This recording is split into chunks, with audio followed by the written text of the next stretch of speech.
Hello everyone. Today I'm going to introduce you to the T4F3 application, named the FFF or FDM process. I will give you all temperature info. This tutorial will include three parts. First, a brief introduction of what T4F3 is. Then, I'm going to demonstrate how to download, install, and use the application to calculate the temperature for your own process. The last part is one example that we will try to reproduce the temperature in a publication so that you can gain some first experience of how this app actually works. T4F3 stands for Temperature for Fused Filament Fabrication. It is a numerical model to calculate the temperature distributions and variations in FFF printed parts. This model solves the initial and boundary value problem for heat transfers in a changing domain in FFF. In particular, the geometry is changing due to the nature of this additive manufacturing technique. It returns you the temperature for all locations and all the time. So, in a sense, the model returns you something like a matrix of 4 dimensions, which records the temperature of every location and all the time.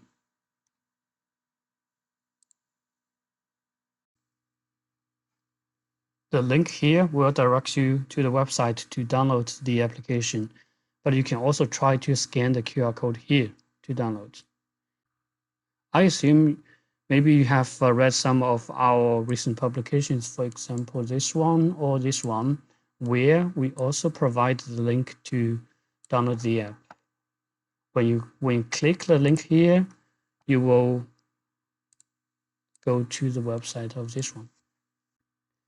Click the button here, you can download the app.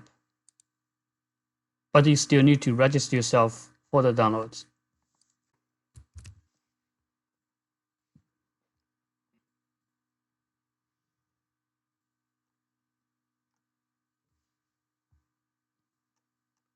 Please read these terms and make sure you can agree.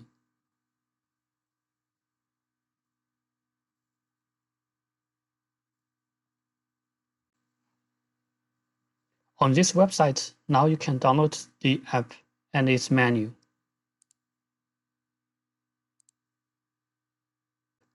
The MATLAB version of the app should also be available here. We will upload it as soon as possible.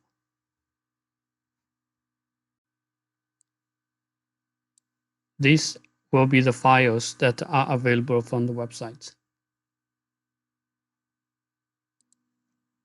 Now I'm going to walk you through this menu very quickly. This video recording should also be available here. I will upload later. First of all, we need to deal with the installation. If you have a valid MATLAB license and work on MATLAB 2021A or newer version, you can try the MATLAB app. Otherwise, please don't, because I developed this app on this version and it has some features which is not supported on versions before. So we will first try to install the Windows app.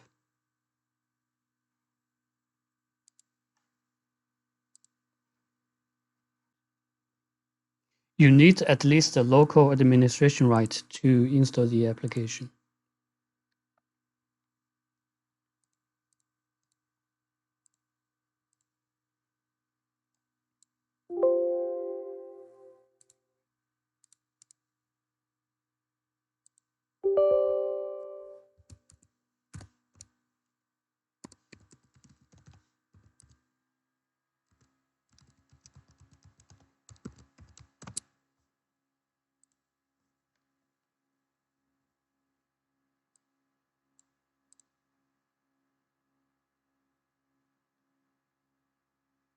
It may take a while.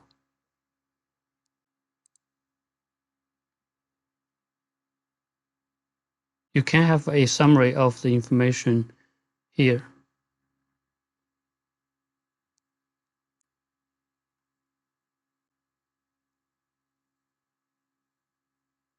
You can choose the location for the installation. And we'd like to create shortcuts to the desktop.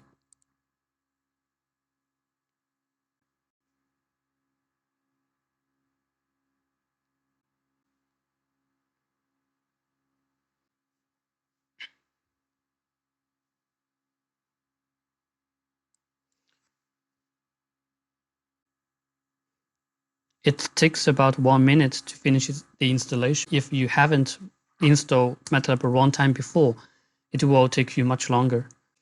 But every step should be very straightforward. We will now see how the MATLAB app should be installed.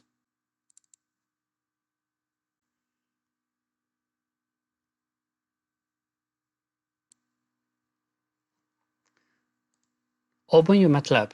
Make sure the version is higher than 2021A. In the Apps button, you will see the icon for Install App. Choose the MATLAB app that you've just downloaded. Click Install. It will be installed and you can see it from here. The MATLAB app and Windows app behave the same. This tutorial will continue with the Windows app. Open the app. It takes a while to initialize.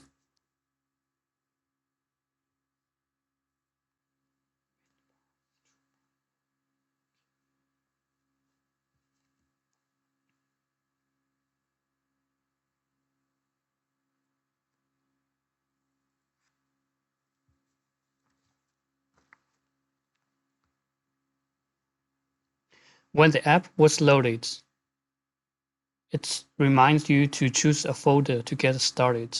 The purpose is to choose a path for MATLAB to import and export files. Here we will choose this folder by choosing any files in it. Now the app by your choice will import and export files from this folder.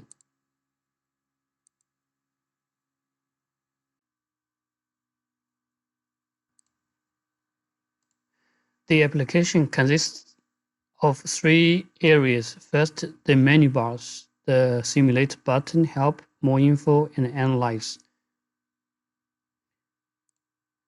The Simulate button allows you to load parameters or save parameters, or you can change the folder for import and export.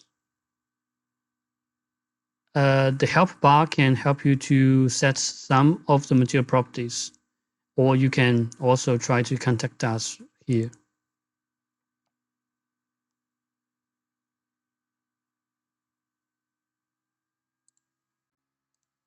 You can get more information here. The Analyze button will allow you to analyze results that you have already obtained.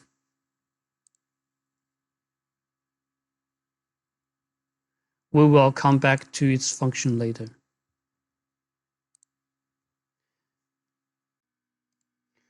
The tools here can provide you with some shortcuts and more information.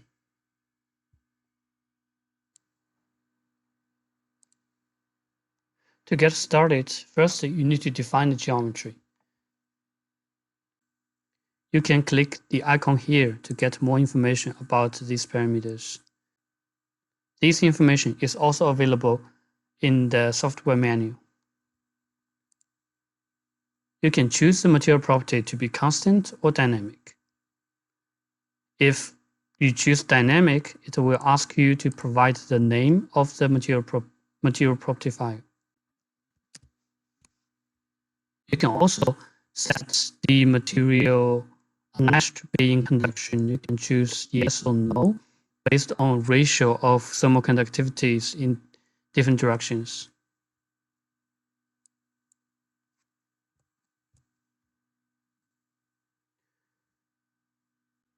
For thermal radiations, it's highly recommended that you include the emissivity, but if you don't want to include it, you can set it to 0.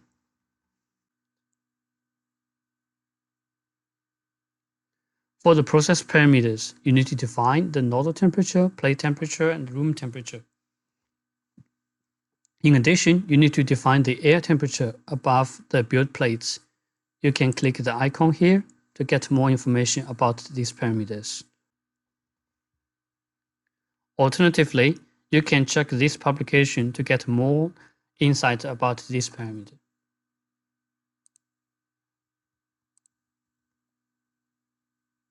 The printing speed is the speed of the nozzle relative to the build plate. The convection coefficient normally takes 8.5 for natural convection and 60 for forced convection, but it can subject to considerable variations. The strain width is a parameter that can be often ignored, but indeed they are defined usually in default by your slicer as a ratio to that of the nozzle diameter. The white flat nozzle tip is a parameter that is still under development. There will be more explanation on this parameter. For simulation parameters, you need to define how long you would like to run the simulation.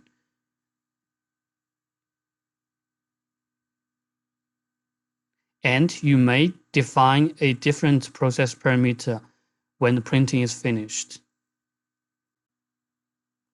The element number in X direction is a parameter that you can freely choose, but the choice will affect the storage and sometimes the stability. You can also set this number to optimize for stability. The last one is a file name for your exports, or you can choose the auto file name based on the parameters. Once you have defined the FFF process, you may wish to save the settings so that you can investigate the simulation later on. In doing so, you can click the button here to save. At a later time, you can load these parameters to continue your researches.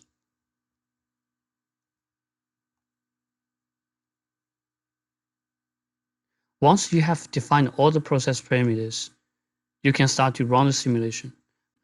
But before the running, I'd like to remind you to estimate the data size and check stability, although they are optional. The data size is about 2 megabytes. It's rather small because we are simulating only 3 layers. And you can check the stability. It takes a while to finish.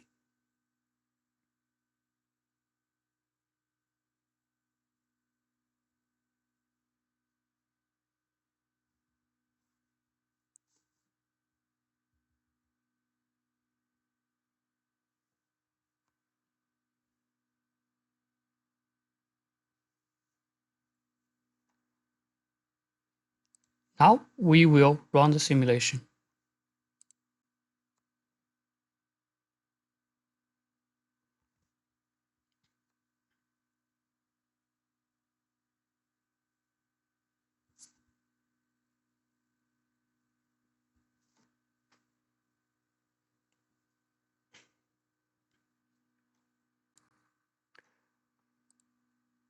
Once you arrive at this figure, it reminds you that your simulation is successful, and you can proceed to analyze the data. Or we can run another simulation to make a comparison. For example, if we wish to know what if the speed changes to 10 millimeters per second, we'd like to see the new simulations. Remember to change the file name because the current setting doesn't include the speed. Again, we will save the parameter.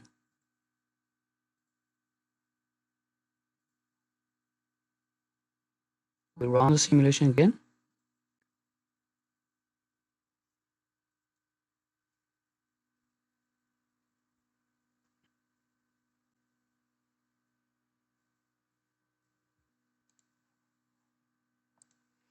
Now the simulation is finished.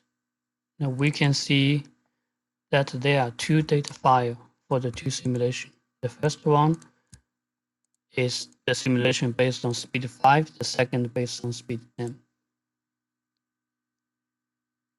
The next step, we are going to analyze these results. We click the Analyze button here to initiate the GUI for Analyze. First, we check the simulation with speed 5. The data summary is provided here. We notice the printing time is 21.6 seconds. And if we choose the speed 10 case, the time will be just a half.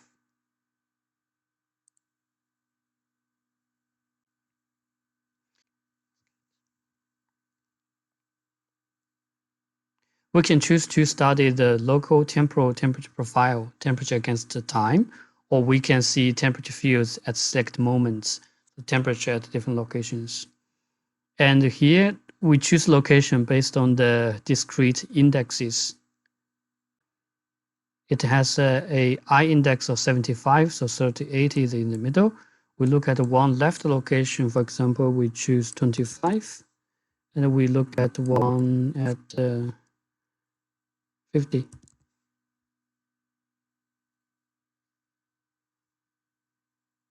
We plot the figure. We will see the temperature profiles at different locations.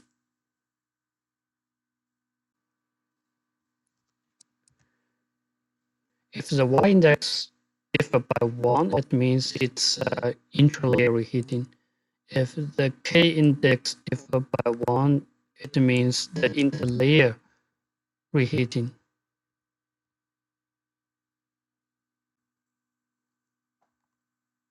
And we can see these temperature profiles.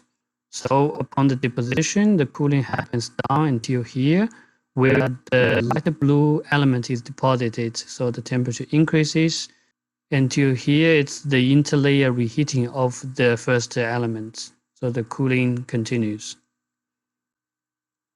Now we can save the figures by the tools provided by MATLAB. In particular, we can save it as a vector picture here.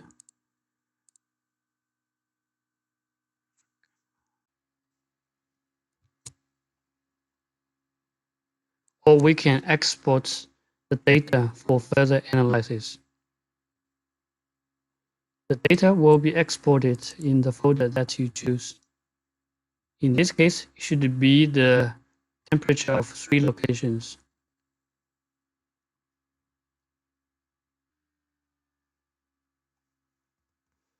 So the first column is time. This is the temperature of first element because it was not deposited at the previous time. This column will be the second element, starting from 200 because the nodal temperature was set to 200. And this is temperature of the last column. Alternatively, we can try to investigate the temperature fields at select moments. We can use time index to indicate the time. 1 means when it's finished. And we can choose a layer number to see the temperature fields. We are looking at the third layer when it's just finished. We plot the figure.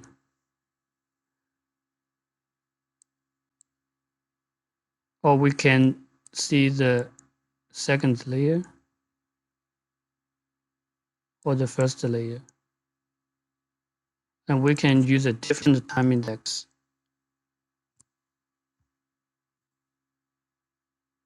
We see when the time goes, the overall temperature decreases.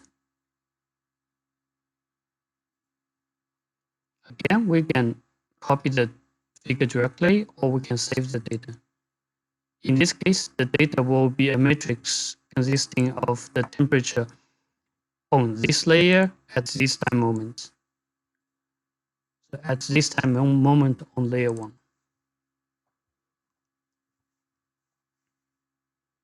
Temperature at different x and different y.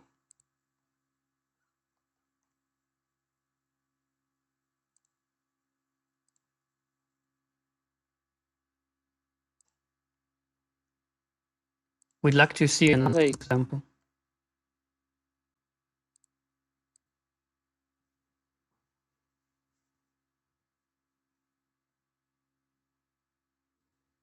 From the J index, it is a single wall of 88 layers. Temperature on the first layer, on the second layer, on the 10th layer. Okay, this is temperature profile. Or we can see the temperature fields in this case. Because it's a single wall, so it will present you the temperature fields at different X and Z. You only need to choose a time.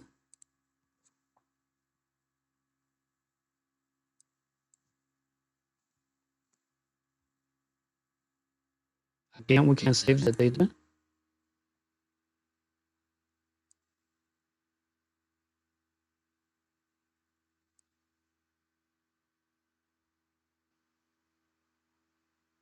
This is the temperature matrix, the different X and different Z. And with these Excel files, you can have your own analysis with whatever software you have.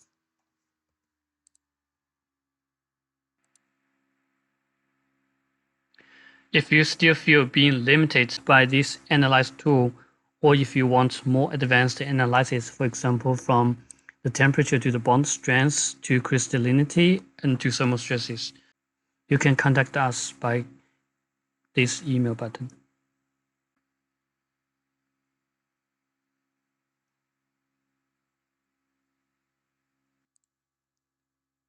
As last reminder, back up your results because you can overwrite the simulation or the files that you have already obtained. And in case of error, restart the app.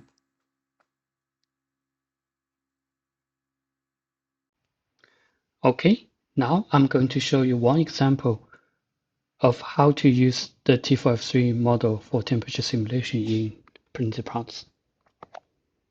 We will check these references because it's an open access one by checking with this paper for the geometries, material properties, and the process parameters. We summarize the simulation details as in this table. This column indicates how we are going to simulate with the T4F3 model.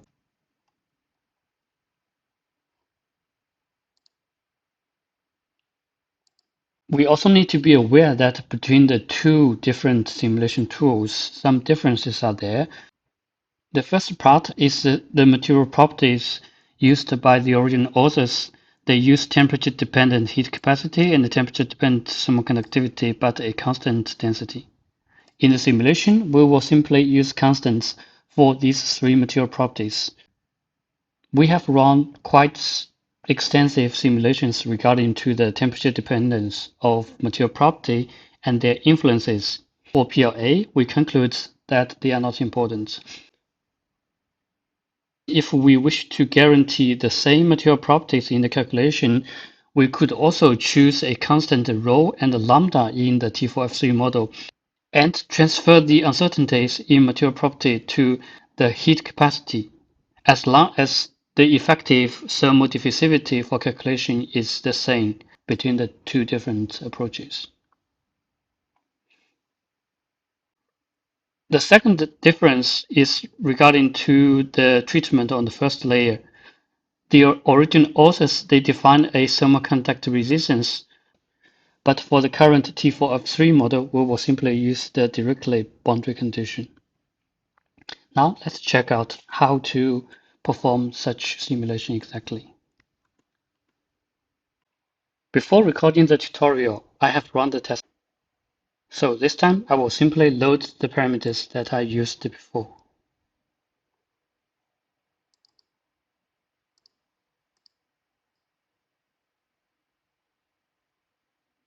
You may have a double check of the parameters from the software GUI and the column here. Estimated data size. This time it's about 10 megabytes. check the stability.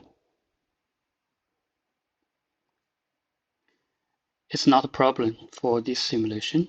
Now we start to run the simulation.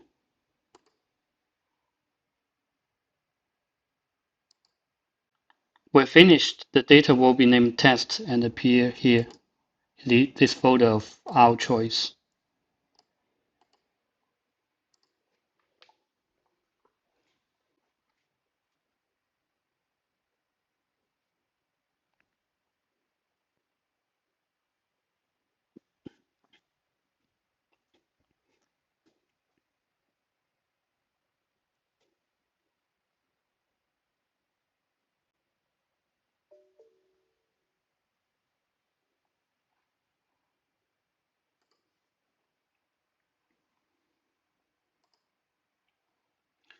Now we begin to analyze the results.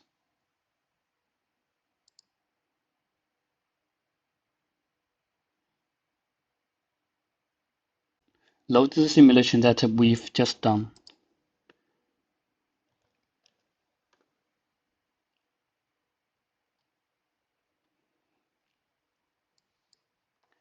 Local temperature on the second layer, local temperature on the third layer. So we save the data. We can also choose the fourth layer, the 10th layer. If we save the data of different layers from the first to the 10th, we can reproduce the figures as presented by the original authors. And these are the results between the two different simulation tools. We can tell these two tools give more or less the same results.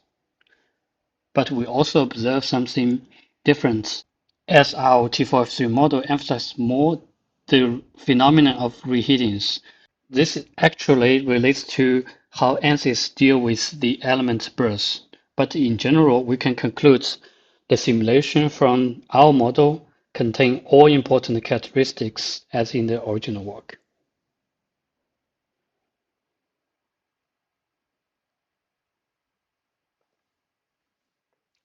I'd like to thank you for your watching this tutorial. I wish this tool can be useful and handy for your own research. Thank you.